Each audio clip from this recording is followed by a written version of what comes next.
Hello, my beautiful friends. I'm picking up right where I left off in part one, so this beginning of this video is going to seem a little abrupt if you're starting with this one. So please go and check out part one first to see the video intro, and you'll also see the first 6 palettes for Aries, Taurus, Gemini, Cancer, Leo, and Virgo.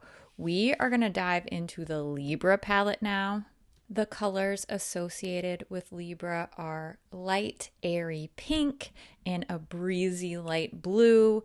Soft colors are perfect for Libra's likable and calm demeanor.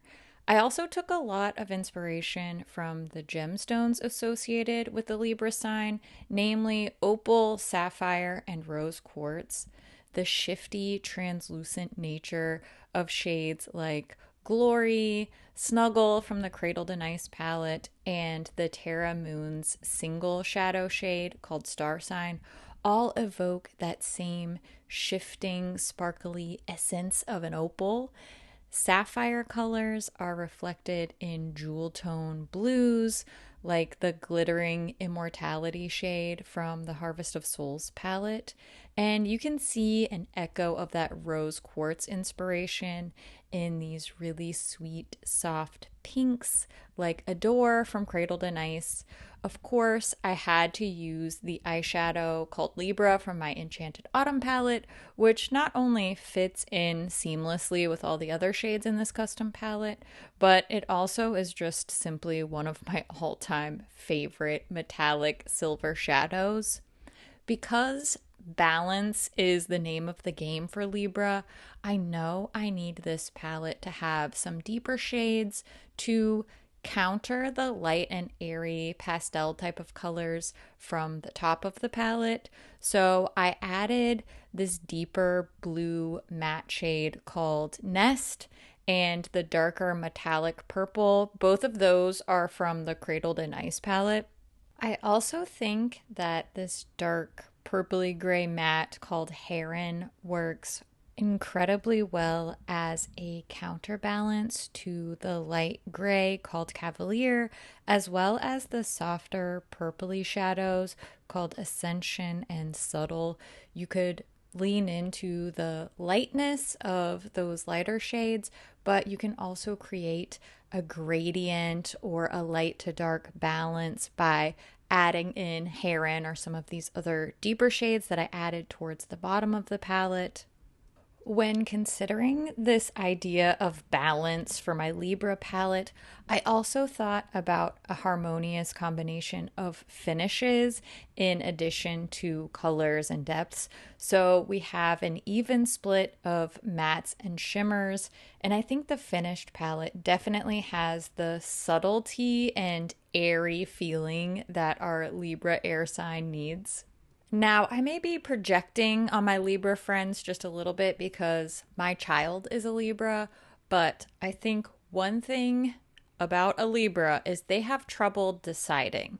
They have trouble weighing out all their options because they can see the good in so many different decisions and so many different options. So I wanted to make a palette that was decision making friendly. It's not one of those palettes where you have to choose a color and that's the direction you go. These really can all work together. You can change your mind midway through a look. You can layer your sparkles one on top of the other. So hopefully my Libra friends will have fun playing with this color story. This Scorpio palette is my second favorite of the 12 palettes I created for this project. This Scorpio one is only second to the Cancer palette. Neither one of those are my sign, by the way. Scorpio is associated with the color black, which is perfect for their often dark and mysterious nature. Personally, when I think of Scorpio, I think of intensity. Scorpios are very powerful and very charismatic, but not in that overt way, that attention grabbing way that a Leo, for example, is powerful and charismatic. So I want my palette to reflect that intensity, but in a more sultry, alluring, siren guiding you toward the rocks kind of way, whereas the Leo palette is intense in a bright burst of sunshine. This is intense in like a spooky witch in the woods that you might fall in love with kind of way. I like both for the record, but I really am drawn towards this Scorpio color story. I did include a classic matte black shadow to really honor the traditional Scorpio color, but I wanted to create a whole mood around that. So every single shadow in this palette is chosen so that it could be worn in a duo with the matte black shade. By the way, you haven't seen it yet, but the matte black is Assassin from the Rogue palette. And even the non-neutral shades, like some of these mossy greens, rich red, and burgundy colors, have sort of a smoky, desaturated quality that will really fall in step with the black and gray shades that are more the classic Scorpio colors. Scorpio is a water sign, so we need some reflective metallic shades like that deep slate blue metallic shadow called Offering from the Warlock palette, Balance from Druid, the Terra Moon's single shadow Aurora Australis, and of course from my beloved Enchanted Autumn palette, the duochrome called, you guessed it, it's called Scorpio. The end result is a little bit grungy, a little bit sexy. It might even be a little bit intimidating, which is perfect for Scorpio, especially with those red shades like Fervor from the Fighter palette and Stories from Bard. Red shades in general are a bit polarizing, definitely more than a little intimidating. So I think this palette is perfect to represent the more emotional, insular side of Scorpio, as well as that edgy, alluring charisma that they're known for. Scorpio really needs a palette that's fit for a rock star, and I think that exactly sums up this palette. Probably why I'm so drawn to it. I love a grungy, romantic, vampire, mossy, witch of the woods type of vibe, and that's exactly what this little Scorpio palette is giving me. So it's no wonder that I am so incredibly drawn towards this particular color story. This one and the Cancer palette really have stolen my heart. When it comes to my own sign, Sagittarius, I did have a hard time not just purely making a palette for myself, especially because the color associated with my sign is purple, and purple is my absolute favorite eyeshadow color to wear. Despite the fact that I knew I didn't want to do an all purple monochrome style color story, I definitely had to include some purple shades. Of course, the shade Sagittarius from Enchanted Autumn, alongside this bright, shimmery, absolutely stunning shade called Noble from Cleona. I also included a gorgeous mid-tone purple that I really, really love. This one's called Hideaway from the Cradled and Ice palette. And then towards the end, you will also see a deep, decadent, blurply blue-purple color from the Warlock palette called Eldritch.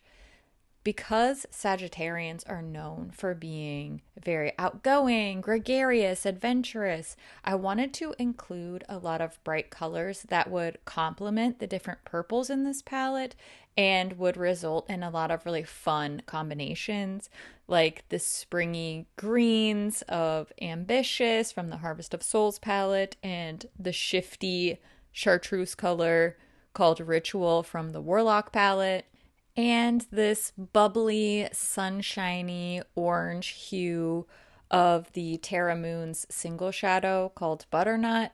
I also couldn't pass up including a couple of shades that they definitely lend to the overall color story, but they're just very on the nose in terms of the shade names. How could I not include Charismatic and Wanderer from the Bard palette for the sign that is known for being the friendly traveler? It was too good to pass up the opportunity to include those shades, especially because they do work so well within the color story and what I was trying to achieve here. My finished palette really reflects the Sagittarius vibe that I was going for. Bright and optimistic. It's really a party in a palette, but it's not completely disjointed and nonsensical. These shadows could all work together to create just about any look that you would need, which is a must for the ever changing, always on the go Sagittarian who may be at a classy brunch one minute, a pool party the next, and then hopping on a plane that same night. Sagittarius really needs a palette that can pull through in any and all of those scenarios at the drop of the hat. And I think that this palette really can live up to the task.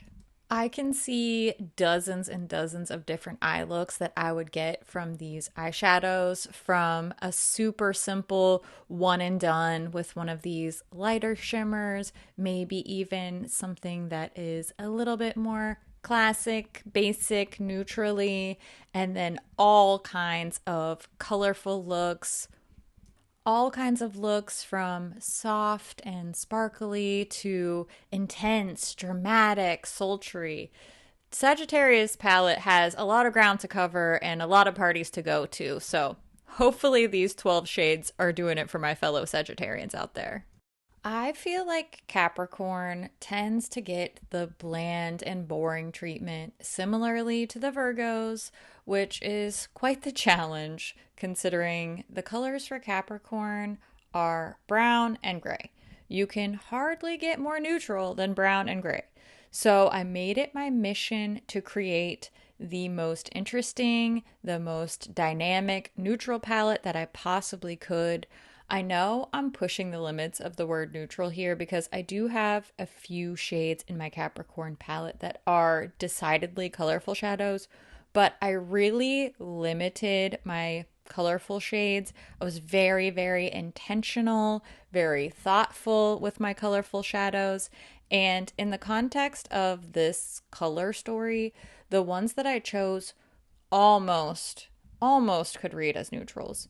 Mainly, I'm talking about that super pale lavender shade called Ascension, and then the really bright marigold matte shade that's Channel from the Monk palette on the very bottom row. Otherwise, I feel confident in saying the other 10 shadows are in neutral territory for sure. The lavender really plays up the cool silvery grays in Cavalier and Blade from the Fighter palette, but it also balances out some of the more earthy, purple leaning tones from Archway, the shade Might, and Heron that you just saw. Similarly, I chose the bright marigold shade to play up some of the bronzy and brown tones like we find in the shades Marshall, this one Deflect, and also the next shadow called Forge. Like I mentioned in part one, I don't think that it would be in the spirit of this challenge, of this project, to reinvent or completely reinterpret the colors associated with the signs. I definitely felt it necessary to include those typical brown and gray and here a matte black shade. I don't want to bury those staple neutral type of colors under other brighter shades. I wanted to find a way to try to highlight these neutrals and make them shine and really just encapsulate the idea of neutral doesn't have to be boring. I mean, look at that shade on the bottom row called Forge. Technically, it's a brown bronze, but it's also super, super shiny and multi-chromatic. Capricorns are known for their no nonsense approach to life, so I actually think they're the perfect sign to carry a couple of these super special, aka super expensive multi-chrome shadows from Cleona. Hear me out, because I feel like Capricorns are going to take their time, they're going to do their due diligence, they're going to watch reviews and look at a million swatches, and they're going to end up dropping some serious coin on a handful of pricey shadows, but they will make such a good, well thought out decision that even though they dropped a lot on a handful of shadows, they're going to end up with a few shades that they really, really love and that they want to wear all the time and that they completely use up, making the ultimate perfect use value purchasing decision. I think that's the best case scenario when investing in these types of expensive shadows. And if anybody's going to pull it off, in my opinion, it's going to be a Capricorn. Let's move on to the Aquarius palette now. Aquarius is the water bearer, but did you know that they're not actually water signs? They are air signs. The color blue is strongly tied to Aquarius, not just because they are symbolized by the water bearer, but also their ruling planet, Uranus, is blue as well. So, of course, we need lots of soothing blue tones in our Aquarius palette. The pale shimmer of conjuration and the brighter ocean blue of divination, both from the wizard palette, paired with that deep matte shade called Nest from Cradled in Ice, and even a hint of blue reflect in the shade Purple Clouds from Terra Moons. While this Aquarius palette is grounded with lots and lots of calming blue hues, our quirky and creative Aquarians are going to be much happier with multiple colors to choose from. So I added a handful of pastel shades, like the soft lavender called Patience, a dusty light aqua from the Rogue palette, and a pale matte yellow shade called Spellbook from the Wizard palette, are all paired with a couple of murky jewel tones like Willow Oak and Necromancer. Because Aquarius is known for being unpredictable, I thought this palette needed some shifty shades as well so that our Aquarius looks can appear different from every different angle. Duochromes give the perfect effect for that unpredictable look. So I added Emerald from the Enchanted Autumn palette and Frost from Cradled in Ice for that watery, reflective quality. The shade Schemes from Harvest of Souls is the perfect pop of lime green that this palette needed to bridge the gap between those pastels and the rich jewel tones. On paper, the combination of these colors really doesn't seem like it's going to work, but somehow I feel like the final result flows together really harmoniously. And because Aquarius is known for being quite experimental and an out of the box thinker, I feel that if any palette is going to make an unusual color combination into the latest trend, then it's going to be our Aquarius palette that's going to make it happen. Personally, I never would think to put pastels and these murky jewel tones together with a bright blue and a bright lime green. But I just think, especially in the context of an Aquarius palette, these colors are so fun. I'm sure that an endless combination of looks would come out of these. So I'm very happy. Ultimately, this isn't one that I would necessarily purchase and wear myself all the time, but I can see the vision, and that's what Aquarius is all about. Last but never least are the sweet dreamers of the zodiac, the Pisces. Light green is their color, so of course I had to include one of my all-time favorite soft minty green shades, Balance from the Druid palette. You've seen that one appear in several of these curated zodiac palettes, and that's a testament not only to how much I personally enjoy that shadow, but it's also a testament to the versatility of that shadow. It's able to fit into so many different color stories. I also added in some punchier green shades, like this one from the Lost Library collection called Codex, and the matte green from my Enchanted Autumn palette called Longleaf Pine. And then I also did some green adjacent, more chartreuse type colors. Hot Spiced Cider from Terra Moons, and Packed from the Warlock palette. And those green shadows really set the stage for a lot of beautiful green looks. However, because one of Pisces' most prominent attributes is deep empathy and compassion for others, I imagine that a Pisces palette would be a bit of a people pleaser in that it would cater to a lot of different go to looks for different people. Pisces are often willing to put others' needs ahead of their own because they are so in tune with the feelings of others. And I think that means that a Pisces palette wouldn't be very light green centric. They would want their perfect palette to be able to serve all of their friends' eyeshadows needs too. Just imagine if you want a cool tone look, no sweat, Pisces has the shades Glory and Foggy on hand for you. If you prefer something warmer, then you can add the shades Root or Regrowth from the Druid palette. Maybe if those are too neutral for you, then Pisces can offer up the shade Lore, or maybe you want to add some depth and smokiness for a more sultry look. Well, Pisces has something for that too, the shade Lair from the Cradled and Ice palette. Maybe I'm a little bit biased because my real life BFF is the absolute softest, sweetest, most genuinely caring, least confrontational person on earth. But I feel like the perfect palette for Pisces is one that they can share with the people that they love. And just like Pisces make the best besties, I think the Pisces palette can create the best of any kind of look you would ever want. I would love to know what you think about the shadows that were chosen for your sign.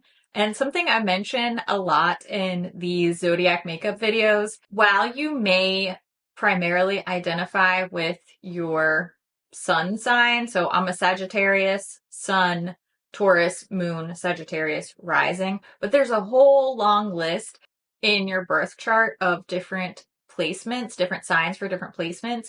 I've heard the astrology girlies who are much more well versed in this stuff than me. I am a curious tourist in this world.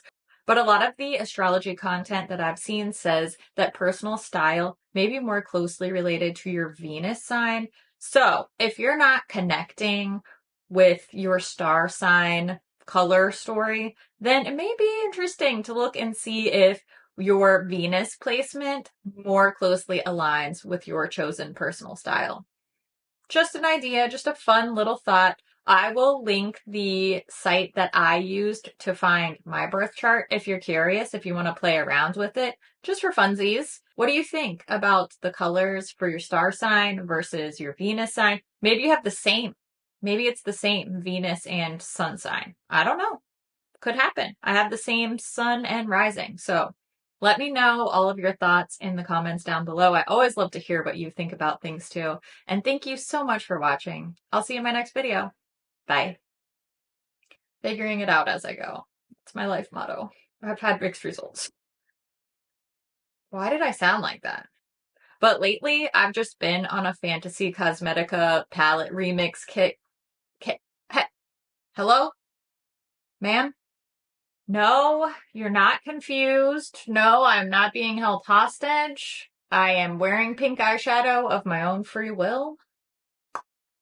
I realize that might be confusing, but it's from a palette bingo. It was fun. It is pouring the rain. I know you won't be able to hear it on video because I edit out all of the background noise in my videos, but it's pretty wild. Maggie does not love it. She's very upset. She doesn't like going outside when it's raining. She doesn't like the sounds of the rain. She doesn't like having to go do her business in the wet yard. She's just not about that life at all. She hates the rumbles of thunder. She hates it when branches fall on the roof. She's over it. I think she has PTSD from living on the streets. But don't worry, I'm going to take care of her. She's right here under my feet. I have the little thunder jacket thing for her. I'm gonna pet her.